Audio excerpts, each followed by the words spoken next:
Hey all, so welcome to my channel.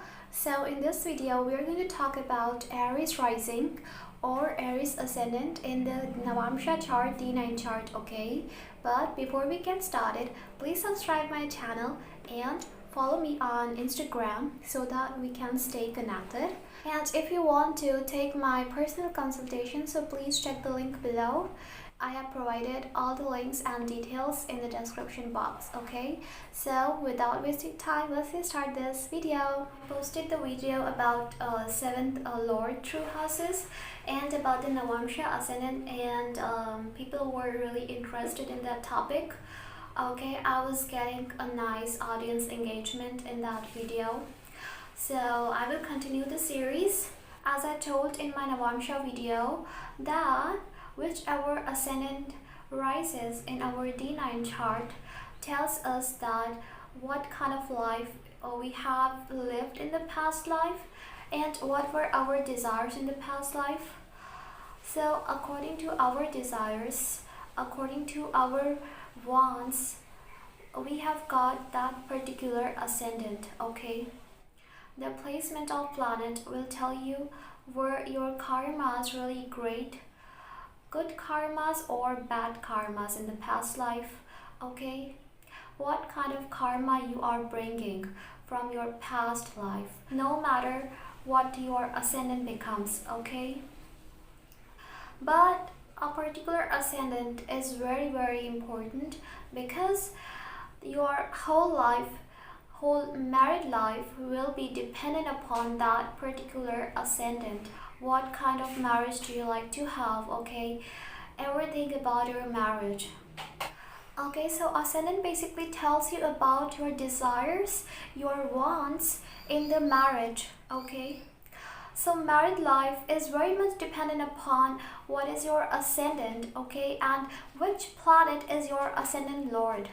Like Cancer ascendant basically gets late marriage, okay? Gemini ascendant somewhat gets early marriage, okay? So very much dependent upon what kind of married life you are going to have after marriage, okay? So now if you have Aries rising in the Navamsha and D1 chart, first of all, it shows that in your past life you lived a life in which you felt really frustrated. You wanted to enjoy life and live on your own rather than always following the customs and cultures your family gave to you, okay? Because in the old times, it was a culture that children have to follow the customs of the family and have to abide by the wants and desires of the family.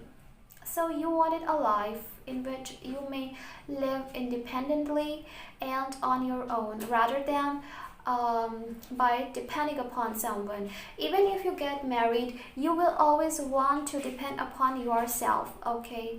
If sun comes here, then this thing becomes really prominent. So you always want to live on your own rather than by being dependent upon someone. It also shows that in your past life, you were not able to take decisions. Or people always misused you or deceived you or took advantage of you in the marriage. It also shows that in your past life, you were always taken advantage of. And because of your calm nature, you were not able to speak against that. So in this life, you will really become aggressive and furious, and you will not tolerate that you are being taken advantage of, and you will also fight for your rights, okay? So Mars is giving you the capacity to fight for yourself. Mars is giving you the capacity to become independent. It also shows when you were leaving the body in your past life, you were thinking that I should have got a chance to live my life, or I should have got a chance to marry the person I wanted to, or have a good married life. and starting everything from the beginning. Because Aries sign is a sign that is an infant. An infant comes into the world. In tarot cards, Aries means fool, who comes into the world and is not acquainted with anything about the world and has to start everything, who is full of joy, who is full of enthusiasm, and who is full of strength to explore the things. Okay, who wants to be in a relationship, who wants to explore the relationships. Okay, so that's why in this life you will have the desire to start everything from the beginning, and your marriage will give you the chance to become an infant again, meaning to start your life from the starting or from the beginning. Okay, so this is what it shows basically here. Of course, the planetary placements will have a different picture. For example, if Mars sits here, then it will make you quite impulsive. And one more thing I forgot to tell, that you will feel it hard to take logical decisions, because Aries people always lack that decision making capability unless and until their Mars is really well placed. Okay, or is placed with Saturn, or is exalted, or is placed in fixed sign. These people sometimes become highly impulsive, and they are not able to make the right decisions in the logical decisions. They are always ready to fight, and they are not ready to understand or listen to others. So you will have to deal with this thing, and it also shows that in the past life you were not listening to others. Okay, and this thing you have carried forward in this life. If you had listened to others, you would have had a different kind of life. So this ascendant here is also coming to teach you to control your impulsiveness, to control your overconfidence that sometimes you develop, to control your anger, because Aries has anger. Okay, it is coming to teach you to be more calm, to be more patient. Okay, and to give the partner same space as you desire from your partner. Okay, now Aries people get a really good partner. They get a beautiful looking partner, joyful. Okay, because Libra is able to cope up with that impulsiveness or that energy that is filled up in Aries. Okay, it is able to control it. So your partner, when your partner will come in your life, your partner will help you to become more calm, patient, and to become more pleasant. Okay, and will also help you to take the decisions practically and to take decisions logically. Okay, so these things lacks in Aries. Now let's talk about what happens when Mars is placed in first house. Well, Mars placed in first house will is like someone who is over energetic, okay, full of energy always, and is very impulsive. Okay, and who can't see his partner with somebody else. Okay, and someone who needs to have that spark in the relationship.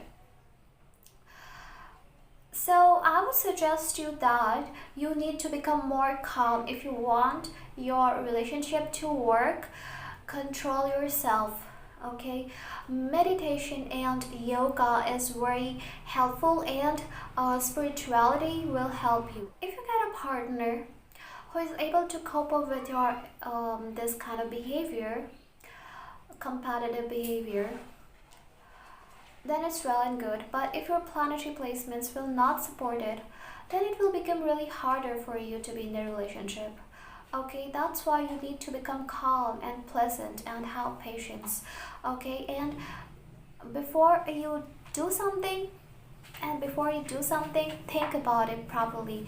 If in second house, then it can show karmic relationship with in-law family, your family of in-laws, and you will become highly protective of your family after marriage, highly protective about our children, about our spouse, and also you will spend money recklessly.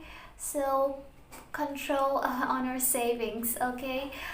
Save more money as it will be helpful for your future. It shows karmic relationship with your in-laws family, okay? If it's in third house, so your speech will become very aggressive and you will try to dominate your spouse in while talking or while communicating, okay? It also makes you speak to yourself sometimes, and speaking sometimes in really anger, okay, because it's in Gemini sign. So sometimes you really become furious and aggressive sometimes, so control your speech, okay? If it's in fourth house debilitated, it shows that in your past life you did not care about others' emotions. It also shows karmic relationship with brother. In your past life, you did not care about the emotions of your brother. In this life, you have to learn the lesson, okay? You will think that I do so much for others, but they never return it. Because in past life, you didn't return it. If it's in fifth house, so whenever you and your spouse will not agree upon any matter, it will make you really furious and will always defend your side, okay? And prove yourself to be right. So you don't have to do it. You have to become more like Jupiter. You have to become more patient and give yourself and your partner equal opportunity. If it's in sixth house, it's in Virgo sign. You will have to deal with a lot of obstacles in the marriage. Many of your enemies will always try to harm you, but you will have to defeat them. If Mercury is well placed, you will defeat them, okay? And also, if your spouse and you have any fight or argument in the relationship, it will really make you depressed and you will constantly think about why it happened, okay? And you will not be able to let go of that matter.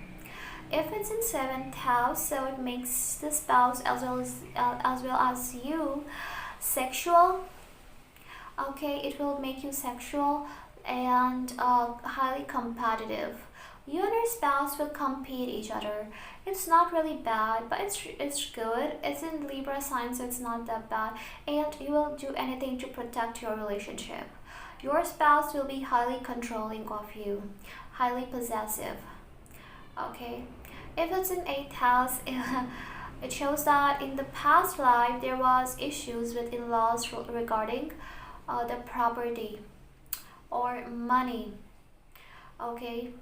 Or it is chances are there, as it's in Scorpio, somebody you killed somebody in the past life, okay? If Mars gets afflicted, then this thing is sure.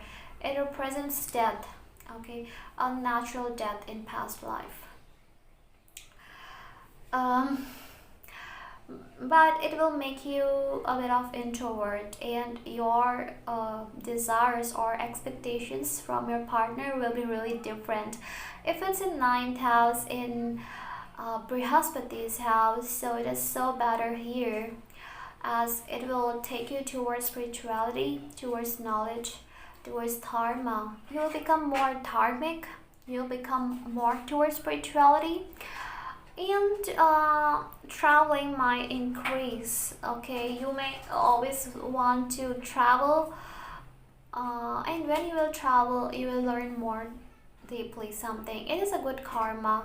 If it's in 10th house, maybe in your past life you and a partner were connected through work, okay? And the relationship will be very practical here and a workaholic. You will always follow whatever your spouse will say, and both will focus on career more. The relationship will be better, but career is also important here. And if it's in 11th house, so wealth gain after marriage, you will gain a lot of wealth after marriage. You may have more male friends after marriage. If you are a female, then also you may meet people who are basically connected to factories or dealing with tools or dealing with weapons, something like that. Now if it's so, it shows that in your past life you lived a life in which you were really lost. Okay, a life in which your life came at that point where you were not able to decide what I had to do. Okay, and it will also take you towards spirituality, become more towards spirituality.